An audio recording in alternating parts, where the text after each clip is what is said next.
প্রিয় দেশবাসী, দেশের একটা ক্রান্তি লগ্নে শোকাবহ অবস্থায় আপনাদের সামনে এসেছি।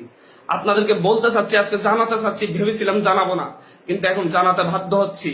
কারণ আপনারা জানেন, আপনাদেরকে বলতেছি, আজকে সকালবেলা মাহুদ যারা গিনি এমপি, মাহুদ যারা এমপি আমাদেরকে ফোন করে আমাদেরকে বলেন, মাননীয় প্রধানমন্ত্রী আপনাদের সাথে দেখা করতে চাই, গণভবন আসুন, আমাদের সাথে আলোচনা করুন, আপনাদের পরিবার সহ আসুন, বাবা মা সহ আসুন।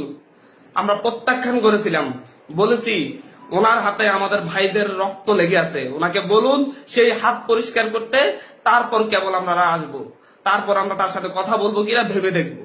আবারও বলতেছি, আজকে সকালবেলা তিনি আমাদেরকে প্রধানমন্ত্রী, রক্তখ্যাগো প্রধানমন্ত্রী আমাদেরকে আহ্বান করেছিলেন ওনার সাথে আলোচনা করার জন্য গণভবনে যেতে।